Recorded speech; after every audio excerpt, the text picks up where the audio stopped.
जय जगन्नाथ सांग मैंने आज आम बनईचु मजेदार और रसाला चुल्ली चिकेन। यह गाँ स्टाइल बहुत सहज उपाय बनाई। ये रेसिपी देखिए आप घरे सहजरे बनई पारे। आजिकल तो समस्ते आपण मैंने जानी कि समस्ते चुल्ली अपेक्षा गैस रे बेसी रोषे कर। आज चलते देखिए चुल्ली चिकेन आप केमती बनी। मो फास्ट कली आमर ये चिकेन धोयापी भलसे धुआ धुई हो सारापर नहीं पलि आसली घर को। ताते किसी सोरिष तेल ऐड कली। ये लुण थी लुण किसी ऐड कली तापर नहीं आसली हलदी हलदी पकईदेली टे हलदी पकईदेली जो जीवाणु थाए ना से सब मरी जाए। तापर किसी लेंबू ऐड कली जोड़ा कि मांस न फिटापी दि जाए। तापर सबको भलसे मिक्स करिकी किस समय पर छाड़देली। ये आलू काटी सारी मुझे बसीगली ये पिज काटे। उफ कि दुख आखिर खाली झर झर होकर इे पा बोही जाए।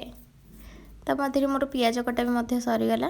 तापर ये चली मु अदा रसुण छड़ाई कि अदा काटिदेली। रसुण को आस्ते आस्ते सब चोपा छड़ाईदेली। तापर नहीं गली ग्राइंडिंग करने ऐड कली सुखिला लंका जीरा और कंचा लंका।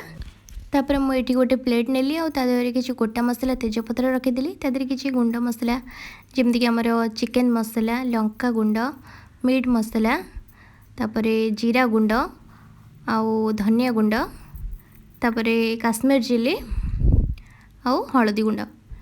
तापर आप अदा रसुण ग्राइंडिंग करदे। तापर हो मसला रेडी। तापर मुझे किसी धनिया पत्र नहीं गली काटिकी। तापर मसला सब धरिकी बाहरी पड़ली आम चुली पाखक। यहाँ है आम चुली। मामा आगु अलरेडी सब साइज कर चुलीटा आग लगे देते कड़े भी बसई देते। फास्ट आम कड़े किसी तेल पकेबा तापर आलूटा को पकई कि समय भाजवा। ता मध्य मामा आसी मत स्टूल दवापाई पनिकी बस काले गोड़ हाथ बाजिकी खंडिया हो कौन हम। हाँ छाड़ते से कथा। आम फास्ट ये आलू को धोई पकईदबा। आलू किस समय भाजी हम।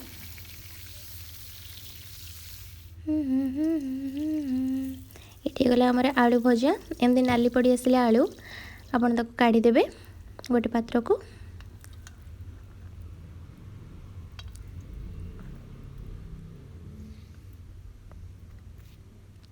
तापर आमे किसी गोटा मसला पकेबा से तेल रे। तापर ये ऐड करबा पियाज पकेबा। पियाज को किसी समय भाजीबा ठीक ब्राउन कलर हो आसला बेलू को पियाज बेसी पचेबे जोटा कि माने पोड़ीगला भाया लगे।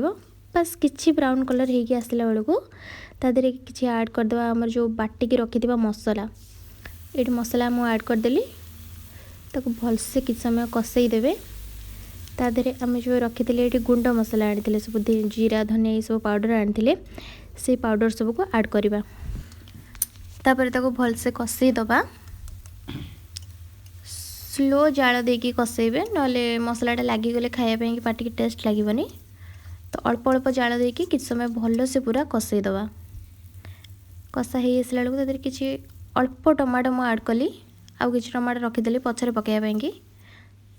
ये आम ऐड करिए चिकेन को पकईदबा। मसला किसी समय भलसे कषी आसला को चिकेनटा आम ये ऐड करदे। चिकेनटा को किसी समय एमती गोलैकी कषई देवे ता ऊपर तेल बाहर पर्यंत। तापर आम आलू आलू ऐड करदे।